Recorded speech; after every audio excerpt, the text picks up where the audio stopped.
After hour, whispers come alive. Pull up a seat and let your secrets glow. Lean it closer like what's hidden inside. Ooh, this is your confession show. Where desire finds a Welcome voice back to After Hours Anonymous. I'm Luna Hart, and tonight we're talking about something that doesn't look dramatic from the outside, but quietly changes the way you experience your entire life. Emotional fog. Not depression, not panic, not a breakdown, just that strange, muted version of yourself where you're functioning, you're productive, you're answering messages and showing up to work.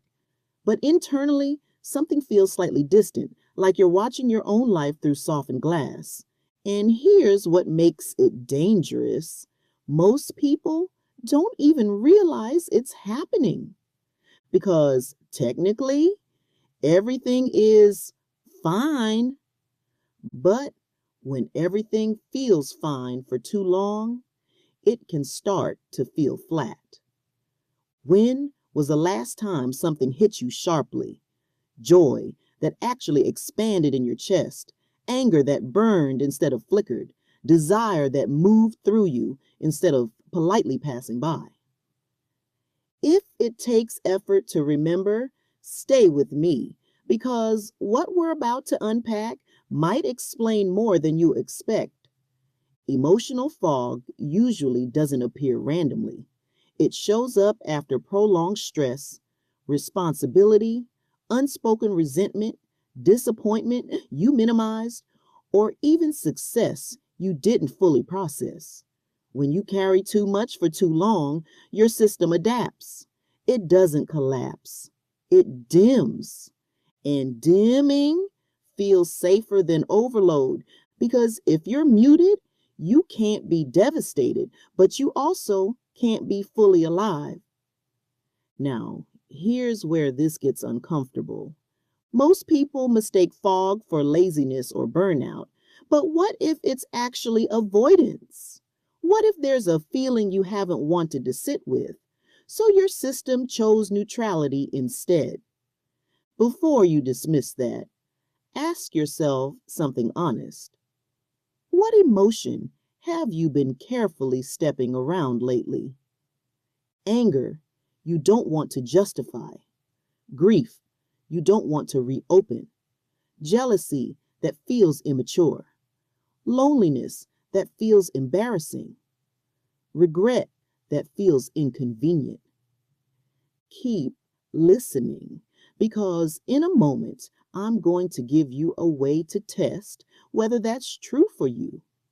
The longer fog lingers, the more your life starts to feel like background noise. You scroll longer, you cancel plans more easily, you convince yourself you're just tired. But underneath, there's usually something unprocessed that hasn't been given language. And here's the trap. We try to fix fog with productivity. New routines, new planners, new goals, more discipline. But clarity doesn't return because you hustle harder.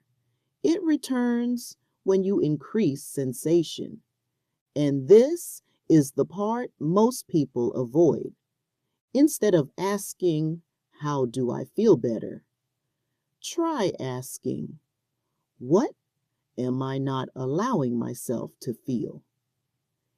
If your nervous system chose to dim the lights, it likely did that to protect you from something overwhelming. Protection isn't weakness, it's intelligence. But protection can quietly turn into disconnection if it lasts too long. Now here's your retention test. And be honest with yourself. If the fog lifted tomorrow, what emotion would rush in first? Not the one you want. The one you're avoiding. That's the doorway. And most people never walk through it because it requires discomfort instead of productivity. clarity doesn't return politely. It returns when you re-engage your body and your truth. That might mean moving your body instead of scrolling, having the conversation you've been softening, admitting you're angrier than you pretend to be, or acknowledging that you're lonelier than your schedule suggests. Even irritation is better than numbness. Even discomfort is proof that you're back in contact with yourself. And here's something else no one says out loud. Emotional fog often happens to strong people, people who have been composed for too long, people who handled everything without making it dramatic, people who processed silently while staying functional. You don't collapse, you buffer. But buffering isn't living. So instead of chasing motivation this week, chase awareness. Notice what irritates you. Notice what sparks something. Notice what tightens your chest or makes you unexpectedly emotional. That's not inconvenience. That's information. And if you've been drifting lately, I want you to hear this clearly. You're not broken and you're not failing at life. You're recalibrating. There's a difference. The fog doesn't mean you're lost. It means something inside you is waiting to be acknowledged. And when you stop pretending everything is fine, even just internally, the lights start coming back on. Not all at once, but gradually. And gradual clarity is more stable than forced motivation. So tonight, instead of trying to solve yourself, just observe yourself. Drop the performance. Drop the self-criticism. Pay attention to what feels muted and what feels charged. That's where the shift begins.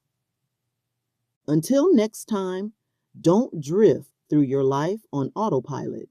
Stay curious about your own inner landscape, even when it's uncomfortable, especially when it's uncomfortable. This is After Hours Anonymous, and if you're in the fog right now, you're not alone. You're becoming aware, and awareness is the beginning of everything.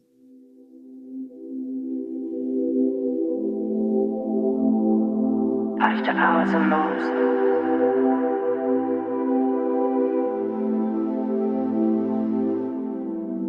When the night winds call your name and the city sleeps in silent haze, we're the whispers in the static frame, guiding thoughts through moonlit mazes. Stay a while until the dawn, find the truth in every hidden song. You're not lost when you're here alone. After hours you still belong.